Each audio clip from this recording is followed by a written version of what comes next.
I got it. There we go. That's 9. Everyone back up. You got Yeah, it. everyone back up. Everybody back up. All right. I've never been accused of being a man of very few words, so be prepared to be in this for the long haul. If you need a bathroom break, there's no stop between now and the end of this, so you miss your chance. I also had between 1 and several drinks on the party bus, so we'll see how this goes. My bad. Yeah, I blame it. Definitely on. All right, so I know that Andy and Bree, mostly Andy there, are nervous for this toast. Andy at my wedding about a year ago gave me a pretty good roast, and he's nervous for how this will go. I heard even that there were some prop bets for how I'd start the speech. Some people were wondering if maybe I'd start it off by saying that great moments are born from great opportunity. And that's what we have here tonight. Or, maybe I'd start it off by saying that Webster's Dictionary defines wedding as the fusion of two metals with a hot torch. Or maybe, if you're lucky, I'd start it off by saying that this toast is my recital. I think it's very vital. But no. I actually need to start this off with a disclaimer, okay? So as you know, I'm sure all of you are aware, this wedding was not supposed to be today. It was supposed to be in May, and I think we can all agree that the most inconvenient thing that COVID-19 did to this wedding was limit the amount of people that'll be here, right? That'll be here to hear my toast, right? Yeah. So what I want you all to do is close your eyes and picture that 250 of Andy and Bree's closest friends are here to celebrate with us. All right? All right, open your eyes, and we're ready to begin the toast. Hello, I'm Ryan Warson, best man. And I'd like to personally thank every single one of you for coming to support me while I mourn the loss of my best friend. I'll be honest, it's a little weird that some of you are here because I've never met you before. But I'll introduce myself and we'll move right past that. So, in the past 10 years, 10 plus years, longer than Bree's known him, just if anyone's keeping track, I have been the best friend, third cousin, brother, fellow Avenger, roommate, twice, podcast co-host, several rec sports league teammates, sometimes champions when all goes well. But all of this is just to say that I have some history with the dearly departed. It's tough losing a friend. So I want to reminisce in the glory days of the strong Ryan-Andy bromance. Now, we all know, Andy is, he's a great guy. He's great at a lot of things. He was a perfect 4.0 student from kindergarten through college. Right? Yeah, never made a mistake. He was a perfect son. I don't know how, but he washed the dishes at home whateut being asked. Whatever. That's weird. He won tons of awards playing football in college. I don't know if you all know this, but he actually did play football in college. He cooks, he cleans, he can paint your fence, mow your lawn, he can lift a freight train, but there are some things the man cannot do. For example, he's not a great driver. He crashed a moped twice, totaled the Warson family van, and rumor has it that he hit someone here with a speedboat. He did that. But anyways, it's his wedding day. I don't want to get into the negative too much. I want to tell you all what happened, afterwards, after the speedboat incident, that really highlights the type of man Andy is. It is important to note, though, that I ended up missing a month of my senior year of high school because I was hit by said speedboat, so, allegedly. So high school, teenage Andy, this is a teenager. He went to all of his classes, and then he also went to all of my teachers and got me my notes from the day and all of my homework. And then he went to football practice, and at about 8 p.m. he came over to my house. And for 2 hours he'd teach me AP Calc because his junior year he was a nerd and he was in AP Calc as a junior. But anywho, he would spend a couple hours every single day for the full 4 weeks that I was out of school teaching me my classes that I missed, and then going home and doing his own homework, and then waking up the next morning and repeating that for 4 weeks. And let me tell you, I am not an easy man to teach.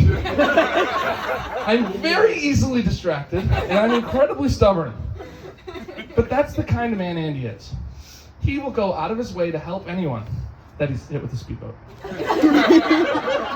So fast forward to Andy's freshman year of college, when he met, all these hooligans, the Buffaloes. Yeah.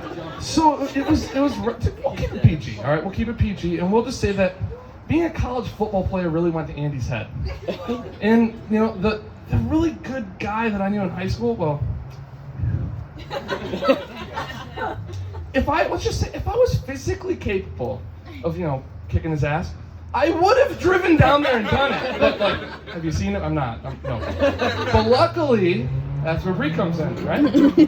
So yeah, I go down to Elmhurst, St. Patrick's Day. I go to some parade, and right around then, Andy goes, yeah, there's gonna be some girl there that kind of interested in her. I'm like, all right, that's not a threat to our friendship. So yeah, I meet her, briefly at the parade. I'm like, okay, yeah, it's just whatever, it's fine, it won't last. And then we go back to Andy's dorm room, and we order some pizza, right? Yeah, let's get some pizza. So I ordered the pizza, and I specifically asked. I said, does anybody else want pizza? Because look at my body. Obviously, I'm a guy that eats a lot of pizza. Okay. Yeah. Shout out to Sarpinos. They did not sponsor my toast, but they do have delicious jalapeno ranch and a good BOGO deal, especially at 2 a.m. Weavy, where are you? Pizza buddies for life, bro. Yeah, pizza buddies for life. So I don't know if you're all aware, but the worst part of eating pizza is when you get towards the end. There's only one slice left, and I was at that point. I was contemplating which mistakes I had made in my life to arrive at the point where I only had one singular slice of deliciousness left. And as I contemplated my entire existence, I picked it up and I went for my last bit of enjoyment. And that's when Andy, he did the unimaginable. He said, "Oh, right. Were you gonna eat that?" Because I just remember that Brie girl. I just told her that I saved a slice for her of our pizza, and that I she could come over and eat it, and that's the last slice. So could you Now, mind you, this was my pizza. I don't know where he got the idea that this was our pizza because he didn't pay for it. But yeah. So being a good wingman, I chose brotherhood over pizza, possibly for the first time ever, definitely for the last time ever. And I dropped my slice of pizza back on the box, and I started to question why I ever became friends with him. Next thing I know, this random Brie girl, Ginger, has no soul, shows up and she eats my slice of pizza right in front of me.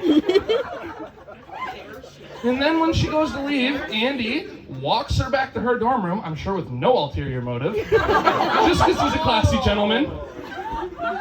A few moments later, all of a sudden, I'm with some of the grooms, I'm sure some of you remember it, probably playing N64, and all of a sudden we just hear, "Ah! Oh my God, yes!"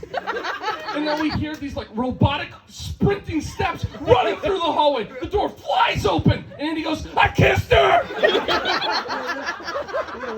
It was then that I realized there was indeed a threat. Slight disclaimer here, this is per the bride. She seems it's important for me to say that she did repay me later with a pizza buffet. I don't think that detail was necessary, but since I had to say it for the law, I will say Brie. If it took you a pizza buffet to repay me for one singular slice of pizza, I'm very curious to see what your repayment plan is for stealing my best friend. Right? But the good news is, I'm sure Andy can help you make an Excel sheet to calculate that. All right, so, in the years that followed the infamous pizza stealing / first kiss night, the dynamic slowly, it slowly started to go from Andy and Ryan and Brie to Andy and Brie and Ryan. Much to my chagrin. Didn't like that. Still don't like that, but it's okay. They're winning. I missed my spot here, but that's okay. We all need a moment.